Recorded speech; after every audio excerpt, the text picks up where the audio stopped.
Then one possessed by a demon, blind and mute, was brought to him, and he healed him, so that the blind and mute man both spoke and saw. All the multitudes were amazed and said, "Can this be the son of David?" But when the Pharisees heard it, they said, "This man does not cast out demons, except by Beelzebul, the prince of the demons."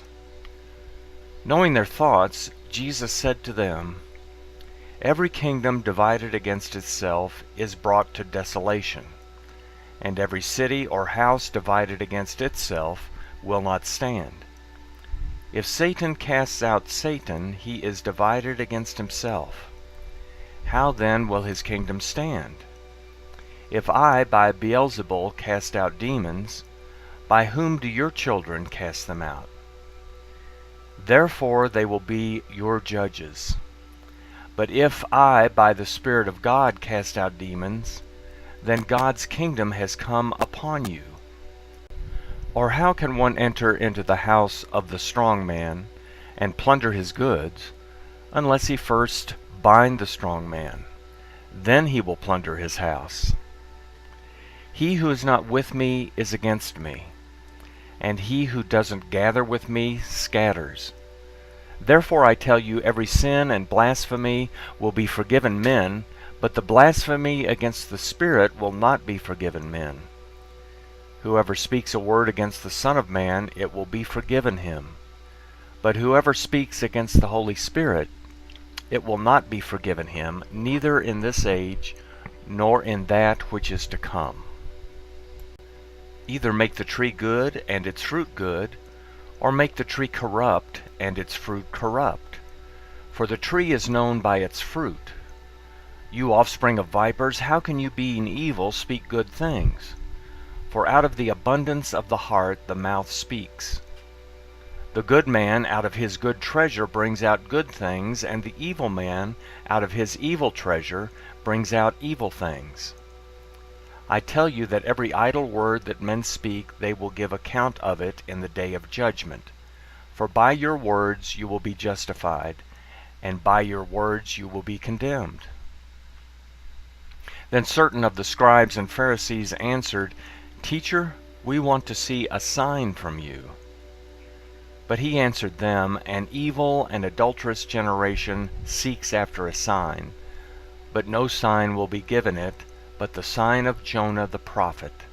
For as Jonah was 3 days and 3 nights in the belly of the whale, so will the Son of Man be 3 days and 3 nights in the heart of the earth. The men of Nineveh will stand up in the judgment with this generation, and will condemn it. For they repented at the preaching of Jonah, and behold, someone greater than Jonah is here. The queen of the south will rise up in the judgment with this generation, and will condemn it, for she came from the ends of the earth to hear the wisdom of Solomon. And behold, someone greater than Solomon is here. When an unclean spirit has gone out of a man, he passes through waterless places, seeking rest, and doesn't find it. Then he says, I will return into my house from which I came out. And when he has come back, he finds it empty, swept, and put in order. Then he goes and takes with himself 7 other spirits, more evil than he is, and they will enter in and dwell there. The last state of that man becomes worse than the first. Even so will it be also to this evil generation. While he was yet speaking to the multitudes, behold, his mother and his brothers stood outside, seeking to speak to him. One said to him, Behold, your mother and your brothers stand outside, seeking to speak to you. But he answered him who spoke to him, Who is my mother? Who are my brothers? He stretched out his hand towards his disciples, and said, Behold, my mother and my brothers. For whoever does the will of my Father who is in heaven, he is my brother and sister and mother.